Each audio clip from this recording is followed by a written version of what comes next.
Hello दोस्तों, RD coaching classes में आपका स्वागत है। आज हम बात करेंगे अभिक्रिया की कोटि किस प्रकार से निकाली जाती है।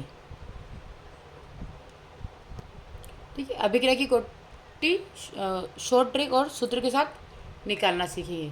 सबसे पहले हम क्या करेंगे, मान लीजिए हम एन के लिए, इसके लिए हम सूत्र देखेंगे। सूत्र क्या होता है, तो आपका फॉर्मूला होता है मोल एल इनवर्स, उसके बाद 1 माइनस एन एस इनवर्स। ये आपका क्या होता है, फॉर्मूला होता है। अब आपको फॉर्मूले में वैल्यू पुट करनी है। मान लीजिए आपकी एन की वैल्यू 0 है, तो आप क्या करेंगे, मोल एल इनवर्स, उसके बाद 1 माइनस 0 एस इनवर्स। अब यहाँ से इसका क्या आ जाएगा, 1 आ जाएगा, तो मोल, ठीक है, इसकी वैल्यू क्या आ जाएगी, मोल 1 एल जब रहेगा यहाँ से, तो आपका क्या हो जाएगा, माइनस का 1 इंटू 1 एस इनवर्स। तो यहाँ से आ जाएगा आपका मोल, यहाँ से इसका एल इनवर्स एस इनवर्स। ये आपकी शून्य कोटि की अभिक्रिया की कोटि आ जाएगी। नेक्स्ट की बात करते हैं। मान लीजिए आपके पास अगर एन की वैल्यू क्या दी गई है, 2 दी गई है या 1 दी गई है, क्या मान लेते हैं, 1 मान लेते हैं। तो आप फॉर्मूले में वैल्यू पुट करेंगे तो क्या लिखेंगे, मोल, ठीक है, एल इनवर्स, उसके पास 1 माइनस का 1 और एस इनवर्स। क्लियर है। अब इसमें हम वैल्यू पुट करते हैं, किसकी, एन की वैल्यू 1 रखने पर, या इस प्रकार से कर सकते हैं। ठीक है, अब यहाँ से देखते हैं, तो आपका क्या आ जाएगा, मोल एल इनवर्स, यहाँ से इसमें से गए तो कितना बचा, 0 एस इनवर्स। तो अब यहाँ पे आपका मोल है, क्लियर है।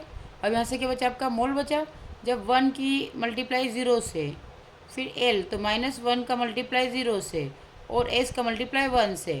तो जब 1 का मल्टीप्लाई इससे होगा तो क्या होगा, 0, एल का मल्टीप्लाई 0, 1 का मल्टीप्लाई 0 से तो 0।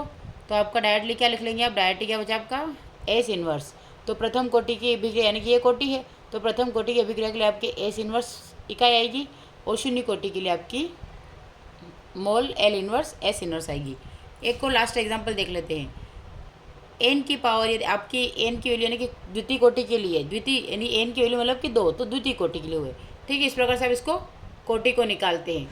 अब द्वितीय कोटि की बात करते हैं, तो यहाँ पे दे रखा है आपका, फिर फॉर्मूला लिखेंगे हम, मोल एल इनवर्स, उसके बाद 1 माइनस का 2 एस इनवर्स। यहाँ तक क्लियर है, फॉर्मूले में वैल्यू पुट करना है। उसके डायरेक्ट देखेंगे तो मोल है एल इनवर्स, क्लियर है, तो 1, तो यहाँ पे माइनस का 1 एस इनवर्स बचा। ठीक है, मैं आपको आसान एक एक शब्द को बता रही हूँ ताकि आप आसानी से इसको समझ सकें। ठीक है, हो सकता मैं शॉर्ट में वो बता सकती थी, बट शॉर्ट में आपको समझ में नहीं आता था। तो हम वापस करेंगे। जैसे मान लीजिए मोल है आपका, इसका मल्टीप्लाई इसी, यानी कि यहाँ पे 1 है माइनस का 1, फिर एल है माइनस का 1 इंटू माइनस का 1, हम ब्रैकेट नहीं लगा रहे हैं, और डायरेक्ट क्या आ जाएगा, एस की पावर -1।